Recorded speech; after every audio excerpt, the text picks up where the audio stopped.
Is it need or is it greed? Hey everyone, Tom Harrison here. Welcome to the Walk Your Why podcast.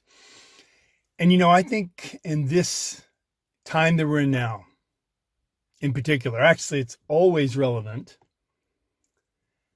and probably not asked enough of ourselves or others, but mainly ourselves, but particularly in challenging times like right now with this global pandemic we're dealing with the virus, it is very important that we ask ourselves,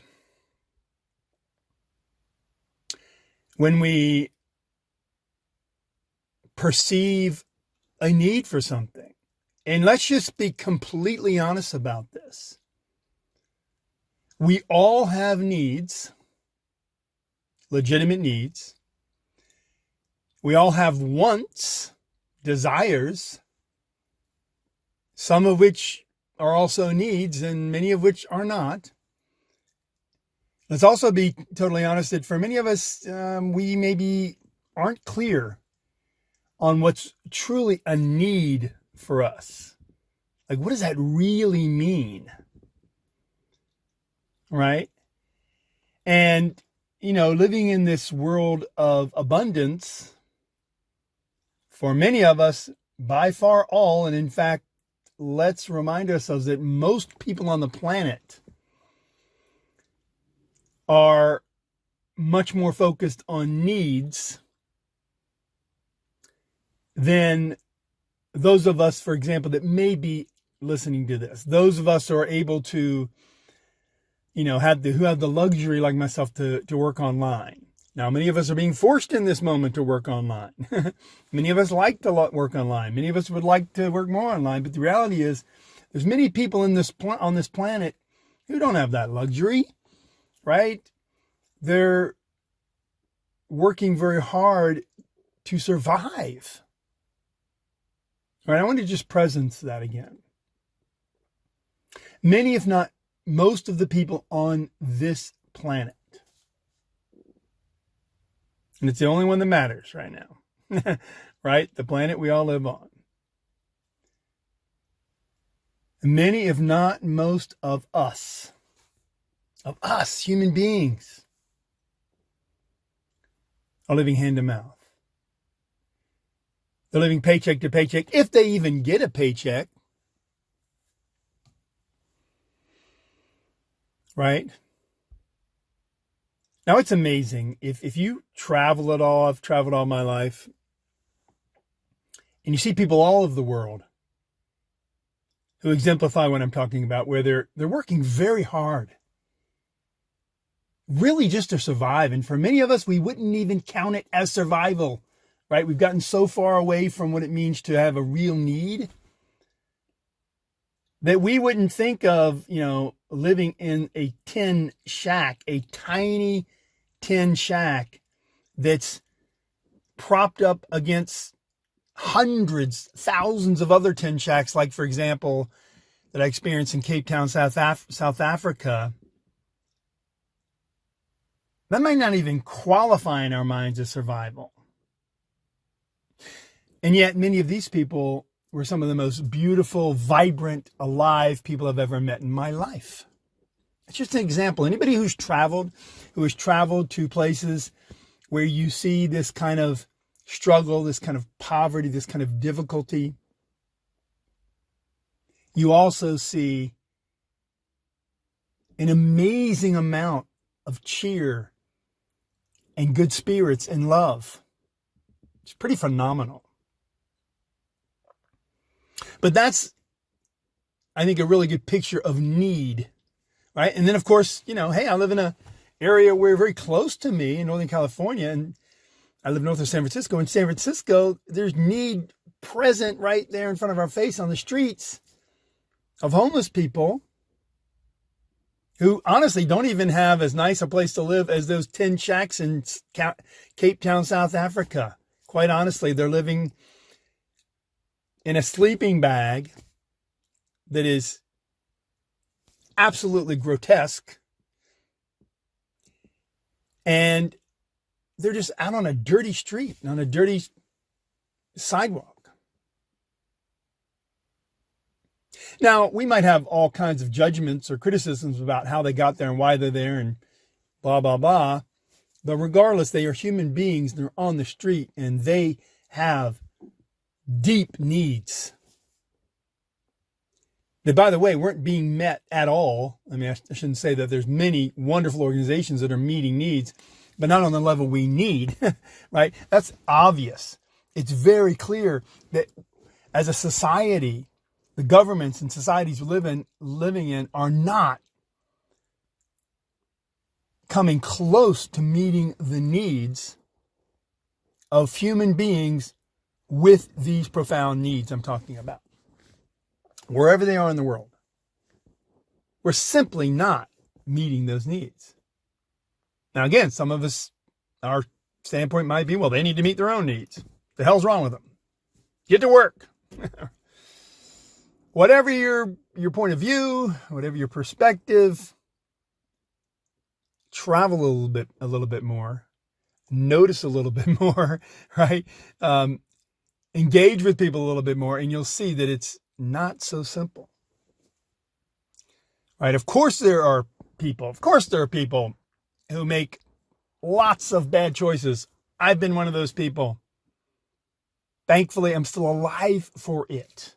Thankfully, I'm not living on the streets. And I'm pretty sure I'm mindful enough in my life now that I will not let that happen. But who knows now with this current crisis? Who knows? Who's to say? Who's to say who won't end up on the streets with those who are already there if they make it? So why all this heavy stuff, Tom? I get it. I understand. And I want you to please, if you will, stay with me. Because I'm not bringing this heavy stuff just to lay a heavier burden on you. It's the opposite. I'm bringing this heavy stuff so that we can allow ourselves to drop in. Especially those of us who do have some means. And by some means, I mean some means greater than those who have less. Really that simple. And especially greater than those who have very little or almost nothing. Right? I'm simply asking us, all of us, whoever's listening, wherever you are on the spectrum, perhaps in this moment, someone listening is homeless. But you have a phone and you have one way of listening to things, perhaps. Awesome. I feel for you. I care for you. And you would be someone with far greater needs than me. Let's just be really real about this in this moment. In this moment, right now, it's the one I'm talking about. I'm not talking about yesterday. I'm not talking about tomorrow. I'm not talking about any other time than now. I can honestly say that a homeless person, for example, as I just saw earlier in Oakland, California today, in fact, I saw several, but one really comes to mind because he was just screaming. And it didn't feel good. Didn't feel good for him especially, I'm sure. But clearly, he has far greater needs than me in this moment. Needs. I have greater means. Now, I'm not saying that means just because we have the means and others don't, that we need to give all of those means to others. It's not that simple. And the last thing I want to do is make anyone feel guilty. You don't need to feel guilty. But what I am seeking to communicate here is the power that all of us have, everyone, because we all have needs and we all have means. We tend to think of means in terms of financial means, in terms of resources that we can actually use to protect us, to empower us, to embolden us, to enrich us, etc. But we also all have other means. Even if we have no money and no home, we have hopefully, our mind. We have our heart, right? And the person I was just referring to who was screaming out sounded like they're losing their mind. I don't know. But I feel for them. They have deep needs. And in this time we're in now, those needs will not diminish for that person. What we do know will happen almost certainly, particularly on this road we're on with all these restrictions. Let's just be real. Some of us have the means to ride this through. It'll be painful, perhaps. Some, let's just be totally honest, are going to really make a killing. I mean, a positive, I hate to even use that word. Let's change it up. Some people are going to profit massively off of what's happening now. That's just the truth. They will sell their stocks, for example. They will buy in very low. They will ride the market back up. They will buy homes that have crashed on the market, right? Foreclosures, whatever. We're only at the beginning of this. And I want to be mindful, and I'm asking you, all of those on this call with me who are listening to this recording, we have this awesome opportunity to be mindful in our own choices. Every time we make a choice. So for example, when we purchase something in the store, asking ourselves, is this purchase truly a need? Like, do I need this for survival right now? Now, we all know, I would imagine, that it's hard to find toilet paper in the stores. Now, I don't know what people are thinking, because if they're getting toilet paper and they're not getting enough food, you're not going to need the toilet paper. And also, I don't know what they're thinking because, and I get it, I do get it, that people are worried. I guess that's what they're thinking. I'm assuming people are worried for the future. So they're stocking up on things. They're hoarding things just in case we have to hunker down for months. Some people are buying things just to resell, to make a short-term profit. There's all kinds of reasons. And so I'm just asking that each of us, if you're willing, if you're interested, if you're even still listening to this now, if you haven't bailed and said, man, this is depressing. I want to just have fun. I want to enjoy life. I deserve whatever I can get. Whatever. What if we ask that question? Is this truly a need for me right now? If I'm being really honest, right now, let's allow ourselves to not think about the next 2 months or whatever. But right now, and like the rest of the next several days, like, do I need to get enough toilet paper for 6 months? Now, part of us might be saying yes, and we know what part that is. That's the fearful part of us, obviously. So that's just one question. Is this a real need? In other words, do I need this for my survival now? Just a powerful question to ask. Just try it. And if you're sincere about the question, I promise you will get some interesting insights. If you're like really serious about the question, you're not just saying it, not just throwing it out there, but you're actually contemplating that question. Again, not for reasons of guilt, for reasons simply of assessment, simply to see, where is your mind in this? Where are your fears in this? What is true? How have you been acting? Again, not to judge, but to like, oh, wow, interesting. That's an interesting assessment. I think maybe I'll change my ways. I think I'll change how I do a few things. Right? I'm not saying it has to be radical. I'm not, you do whatever you want, do whatever feels right for you. But I think you'll find this a very, very powerful exercise in this moment. Right? In any moment, really. I mean, by the way, let's not forget global warming is a pandemic in a sense for the earth, which means ultimately us. I don't know what the hell we're thinking. All of a sudden we think this is tragic. Hello. I hope we learn from this that we need to pay attention to global warming on a much, much greater level. I have a lot of hopes in this And I also have a lot of concerns. I try not to let them be fears. I have a lot of concerns for what could go wrong if we're not careful. And that's where this question can really help. This question, do I need this? Because if we ask ourselves, do I really need this? This thing I'm going after, this thing I'm asking for, this thing I'm complaining about, this thing I want in the stores and I can't find it, this, whatever it is, this, hand sanitizer, soap, whatever it is that I just bought 6 months supply of, or 2 week supply of, knowing that means someone else can't get that I just bought.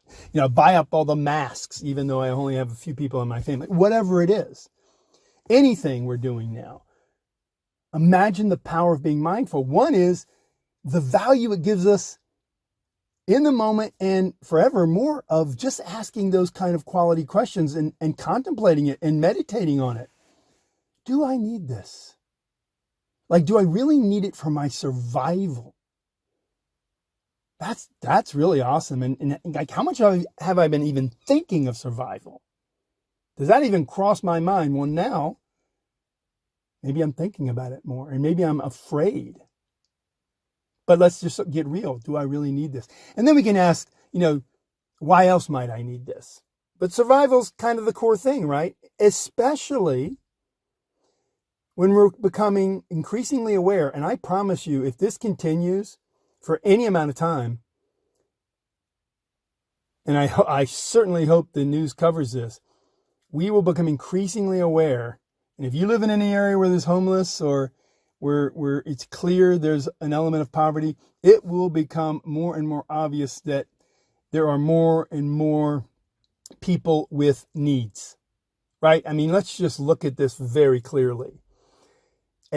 If a week ago, someone, and there's millions, if not billions of people like this on the planet, and even in our country, there's, I don't know, probably it's a lot. And we're gonna know this more in a way that will be burned into our psyche soon if it's covered by the news. But even if we're just observant, that a tremendous number of people who are on the edge, who, for example, are working 3 jobs just to make ends meet, who are fundamentally meeting needs. Not like anyone else, they want to meet some desires as well. They want to enjoy life as well. And for some of them, maybe they've got bad habits like the rest of us. Of course they do. We all have bad habits. So there's some funding going to that. So who knows? I don't know if there's anyone on this planet who only gets what they need. Well, I guess it would be those people who are in truth surviving and they're getting just what they need to stay alive. But whatever the case, we know that there are people who have been on the edge for a long time.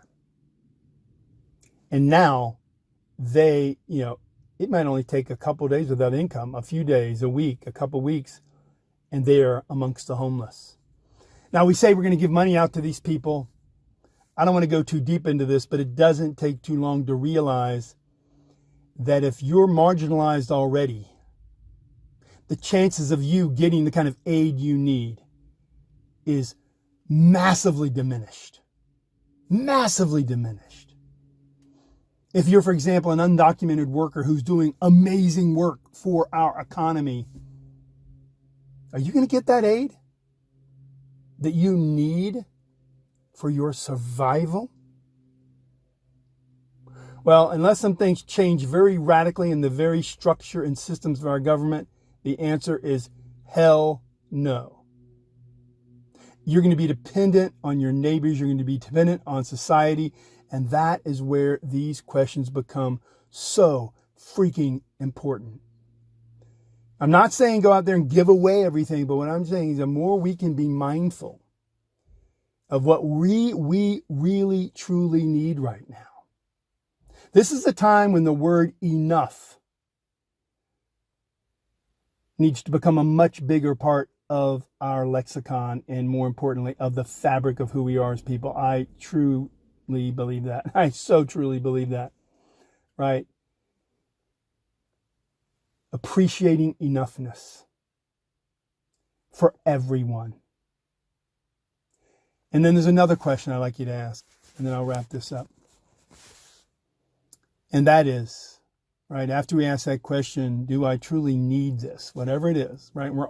Things are always coming up in our consciousness that we think we need or that we want, right? Things that we want. We may not even be thinking that we need them, but I'm asking that anything we want, anything that's like we're getting ready to buy or consume, or we're complaining about it, we don't have it, et cetera, et cetera, et cetera, that we ask the question, do I need this? Do I need it for my survival? And then I'm asking you another question, another very bold question. If this is not a need, is it greed? And we can ask it a few different ways. One would be, if this is not a need, I've just asked the question, do I really need this? Do I need it for my survival? In this moment, not projecting out sometime in the future, because that's also projecting and making all kinds of assumptions that it won't be available for you, et cetera, et cetera, et cetera. But right in this moment, do I need this thing I'm about to buy? Or this thing I'm complaining about that I don't have? Or this thing I just really want? Do I need this for my survival? If the answer is no, and it will be no, the great majority of the time, if you're actually asking the question, the next question I'd like you to ask is this greed? And another way you can ask it is simply to look at something and say, is this need or is this greed? Is this truly a need for me in this moment? Or for my family, whoever I'm obtaining something for? Is this truly a need? Or honestly, in this moment of time, in this moment where it's so clear of the needs of so many that will be increasing, those needs will be increasing for the people who have the least. In this moment of time, is it even possible that something that normally would not be greed, it would just be, hey, I can get this, I have the money, I can buy this.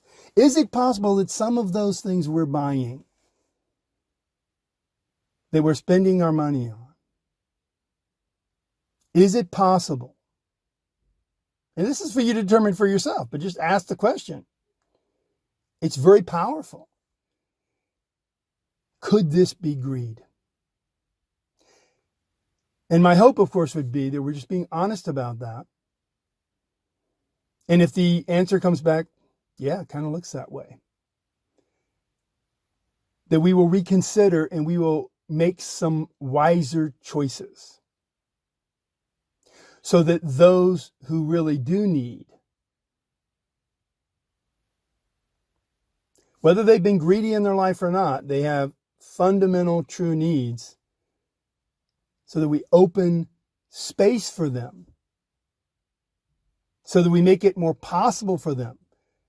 And in many ways, I'm talking now energetically, right? Spiritually giving space, demonstrating compassion, whether or not you actually give money or resources to others or not, just making that space, making choices that make it possible for our greed that we do not act on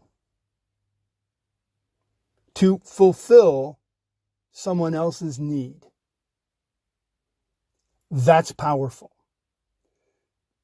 And again, this is not about judgment. This is not about radically having to change your life. And maybe you'll radically change your life. I know in many ways now I'm radically changing mine. And I'm grateful that I've been changing it for some time now. And I'm realizing in this moment, I need to be more radical in the changes in my life. And a key word for me is going to be the term, and I seek the embodiment of, enough. Blessed enoughness. I hope this has served you. I know this is challenging content. I hope you see the value of it. And I'm very confident that if you take these questions seriously, which basically boils down to is this need or is this greed? If you really take them seriously and allow the insights to fall into place that come from this, if you really contemplate this, that you will get profound insights. Some of which will be what you already knew you knew, but it's so clear now that you must act differently. That's what I'm seeing. And I would suggest that you use the slow practice, because that's the way I'm navigating this, that you might want to use the slow practice to ask these questions and to do this process. And for those of you who don't know about the practice, the easiest way to access it is bit.ly/slow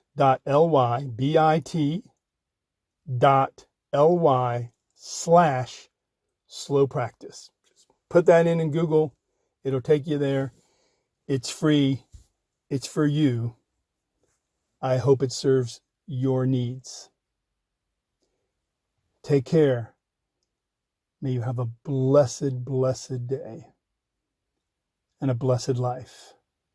I'll see you along the trail. May they be happy trails. Walk your why.